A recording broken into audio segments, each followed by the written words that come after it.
नमस्कार, स्वागत है आप सभी का डॉक्टर साहिब पर और मैं हूँ आपके साथ ऋषा। आज के दौर में हम लोग देखते हैं कि माँ बनने के लिए हमेशा महिलाओं को ब्लेम किया जाता है कि अगर महिलाएं कंसीव नहीं कर पा रही हैं, प्रेग्नेंट नहीं हो पा रही हैं, तो हमेशा महिलाओं को ज़िम्मेदार ठहराया जाता है। लेकिन ये भी देखा गया है कि काफ़ी ऐसे केसेस में पुरुष की वजह से भी महिलाएँ माँ नहीं बन पाती हैं। तो इसी टॉपिक पे बात करने के लिए हमारे साथ मौजूद हैं बिहार के जाने-माने IVF specialist doctor Himanshu Roy. स्वागत है सर आपका। Thank you. सर, आजकल देखते हैं कि काफ़ी ऐसे केसेज़ आते हैं, जहाँ पे देखा जाता है कि प्रेगनेंसी प्लान नहीं हो पा रही या फिर कंसीव नहीं कर पा रही हैं औरतें क्योंकि मेल इनफर्टाइल हैं या फिर स्पर्म काउंट लो है। तो मैं आपसे सर जानना चाहती हूँ कि सर ऐसे क्या-क्या कॉजेज़ होते हैं जिसके वजह से मेल का स्पर्म काउंट लो हो जाता है? देखिए, ये बहुत ही ज्वलंत प्रश्न है बिकॉज़ सब लोग सोचते हैं कि बाँझपन औरत से रिलेटेड रहता है और उसे ही उसका पूरा दंश सहना पड़ता है समाज में और परिवार में।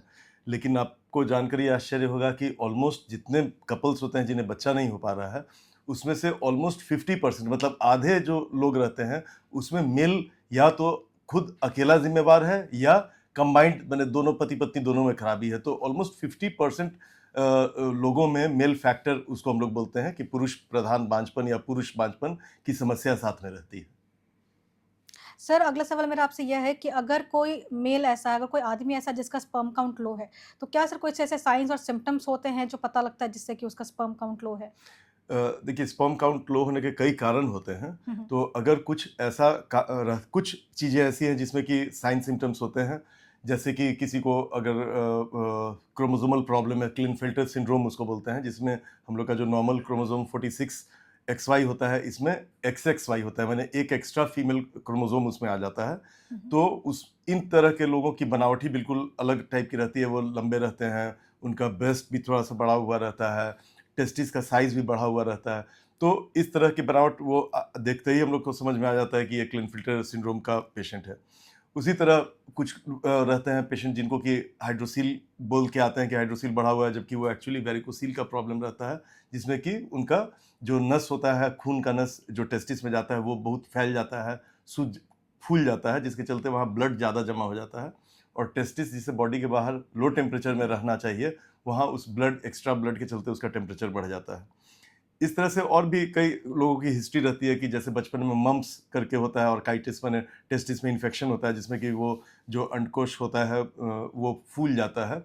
ये काफ़ी लोगों को 10-12 साल से 17-18 साल के बीच में ये वायरल इन्फेक्शन होता है, जिसमें कि पैरोटिड ग्लैंड्स रहता है, वहाँ पे सूजन होता है और टेस्टिस में सूजन होता है। तो ये सब केसेस में भी जो टेस्टिस होता है डैमेज हो सकता है। दूसरा बहुत कॉमन चीज़ है जो कि बिल्कुल न्यू बॉर्न बेबीज़ में होता है, अनडिसेंडेड टेस्टिस का। जो टेस्टिस रहते हैं वो बच्चा जब अपने माँ के पेट में रहता है वो लड़का, तो वो टेस्टिस उसके पेट में रहता है, लेकिन around the time of delivery या very after delivery, very near to delivery, वो जो अंडकोश होते हैं वो बाहर आ जाते हैं स्क्रोटम में। तो बच्चों का ये जांच कर लेना बहुत ज़रूरी रहता है कि टेस्टिस उसके अंदर में है कि नहीं, अगर वो लड़का है तो। इसलिए कि जिसका टेस्टिस नहीं नीचे आ पाता है उसको अनडिसेंडेड टेस्टिस बोलते हैं। और अगर 6-7 साल तक कोई गार्जियन अगर उस चीज़ पे ध्यान ज़्यादा नहीं दिया, तो उस 7 साल के अंदर वो ज़्यादा टेम्परेचर में रहने के चलते हुए लाइफ लॉन्ग के लिए वो डैमेज हो जाते हैं। तो इस तरह के तमाम तरह-तरह के मेडिकल कंडीशंस हैं जिसमें कि अलग-अलग तरह के सिम्पटम्स होते हैं। लेकिन अधिकतर जो लोग होते हैं उनमें सिम्पटम्स नहीं पाए जाते हैं 70-80% में। तो इसीलिए इसे ऐसे किसी के लिए भी एक्सेप्ट करना बाद में कि पुरुष में दिक्कत है कोई फर्टिलिटी रिलेटेड, ये डिफ़िकल्ट होता है जब तक कि उसका टेस्ट नहीं किया जाए। सर, कहा जाता है कि जैसे कि महिलाओं को के लिए कि उनके प्रेगनेंसी प्लान करने के लिए, उनका प्रेग्नेंट होने के लिए 30 से कम उम्र सबसे ज़्यादा अच्छा होता है, कि जब वो 30 साल से कम की होती हैं, तब उन्हें प्लान करना चाहिए। सर, तो क्या पुरुषों में भी ऐसा कुछ देखा जाता है? क्या कोई ऐसा सही ऐज होता है, जबकि आपका स्पर्म काउंट सबसे बेस्ट होता है, जब आपके स्पर्म बेस्ट क्वालिटी के होते हैं, जब आपको प्रेग्नेंसी प्लान करना चाहिए?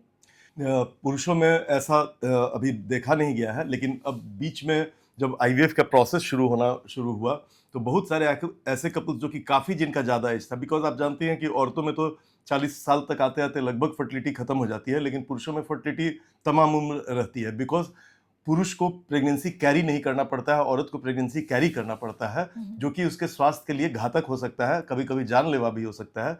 तो प्रकृति ने ऐसा सिस्टम सेट किया है कि औरत के अंदर जो फर्टिलिटी होती है वो 40 ईयर्स तक खत्म हो जाए, ताकि उसे रिस्क नहीं रहे। लेकिन चूंकि पुरुष को नहीं ऐसा चीज है, तो इसीलिए पुरुष में ऐसा कोई रिस्ट्रिक्शन नेचर के द्वारा नहीं दिया गया है, और वो ताउम्र अपना स्पर्म उसका फर्टिलिटी रहता ही है।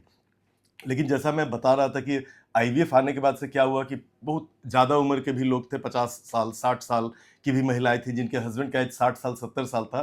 तो बहुत कॉमनली वो लोग फिर अपना आईवीएफ जब करवाने लगे, तब डेटा आना शुरू हुआ कि इतना ज़्यादा उम्र के लोग का प्रेगनेंसी जब होता है तो उसमें स्पर्म पुराना होने से क्या असर पड़ता है। तो प्रेगनेंसी रेट में तो बहुत फ़र्क नहीं पड़ता है, लेकिन आजकल ये आ रहा है कि अगर बहुत लेट एज से अगर कोई फादरहुड प्राप्त करता है, बहुत 50-60 साल से ज़्यादा में, तो जो बच्चा होता है उसमें जेनेटिक नहीं, एपिजेनेटिक चेंजेस कुछ आता है, जिसके चलते उसमें बिहेवियरल प्रॉब्लम्स बच्चे में हो सकते हैं। तो साइकियाट्रिक कुछ प्रॉब्लम हो सकते हैं। ये बात अभी पूरी तरह से स्पष्ट नहीं हुई है, लेकिन ऐसे अगर फर्टिलिटी केवल देखा जाए तो फर्टिलिटी नहीं डिक्लाइन करता है, but maybe there can be some side effects in the baby which is born after these things. Sir, क्या कोई ऐसा टेस्ट होता है जो कि पुरुषों को करवाना चाहिए जानने के लिए कि वो स्पर्म काउंट क्या है किसी टाइम पे भी? हाँ, देखिए, वजह की बात यह है कि औरतों में तमाम तरह के टेस्ट हैं करने के लिए, जिससे कि हम लोग पता चलता है कि औरत में क्यों बच्चा नहीं ठहर रहा है, क्या क्या कारण, बिकॉज उसमें यूट्रस इन्वॉल्व रहता है, ओवरीज इन्वॉल्व रहता है, ट्यूब्स इन्वॉल्व रहते हैं।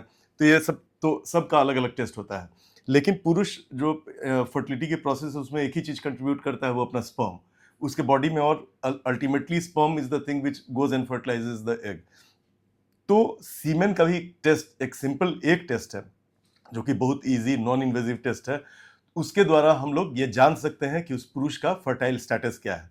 हालांकि अब लेटेस्ट डेटा जो WHO का स्टैंडर्ड मैनुअल आता है हर 10 साल पे रिवाइज होकर, वह पहले की जो मान्यता थी कि पुरुष का स्पर्म काउंट जो होना चाहिए वो सीमेन में स्पर्म्स की मात्रा 40 मिलियन 60 मिलियन पर ml से ज़्यादा होनी चाहिए, तो वो धीरे धीरे घटते घटते 2010 तक 15 मिलियन पे आ गया कि 15 मिलियन भी अगर स्पर्म का काउंट है तो ठीक है।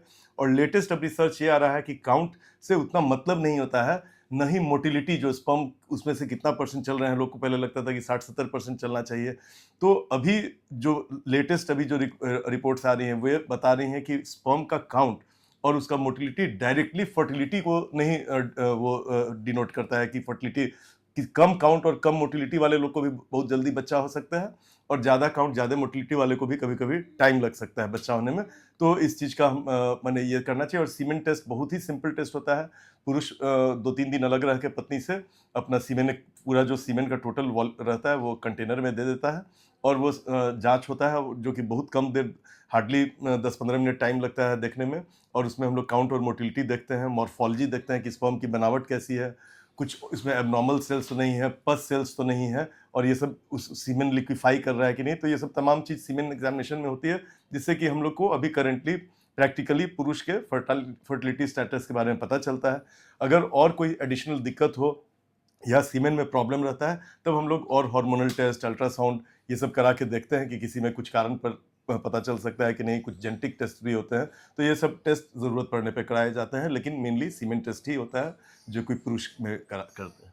सर, आखिरी सवाल मेरा आपसे यह है कि अगर कोई पुरुष लो स्पर्म काउंट से जूझ रहा है, तो इसका क्या ट्रीटमेंट होता है और क्या कुछ ऐसे लाइफ़स्टाइल चेंजेस होते हैं जो उन्हें अपने लाइफ़ में इनकलकेट करना चाहिए ताकि स्पर्म काउंट ठीक हो जाए?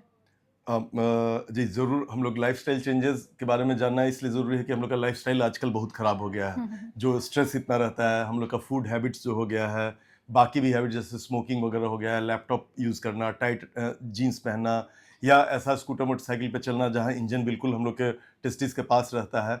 तो ये सब चीज़ पे ध्यान देना होगा कि हम लोग का डाइट हेल्दी बैलेंस डाइट रहे।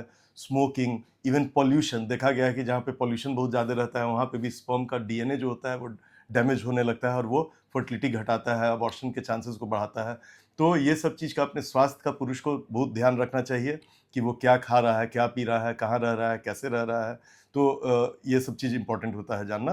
प्लस उसके अलावा सप्लीमेंट्स होते हैं मल्टीविटामिन के, एंटीऑक्सीडेंट्स के, जिसमें कि बहुत अलग-अलग हज़ारों तरह के सप्लीमेंट्स होते हैं, और इनको स्टडी करना बहुत डिफ़िकल्ट इसलिए होता है कि स्टडीज़ में हम लोग 1-2 केमिकल को ही एक बार में स्टडी कर सकते हैं। तो इतने-इतने जो तरह-तरह के नए-नए कंपाउंड्स आते रहते हैं, इनका यूज़ ज़रूर होता है, बट बहुत एकदम प्योर एविडेंस नहीं मिला है कि एग्जैक्टली क्या चीज़ खाने से स्पर्म काउंट बहुत बढ़ जाता है, बिकॉज किसी में किसी न्यूट्रिएंट की कमी होती है, किसी दूसरे में किसी दूसरे न्यूट्रिएंट की कमी होती है, तो इन सब चीज़ों का टेस्ट करना और सप्लीमेंट करना डिफिकल्ट है।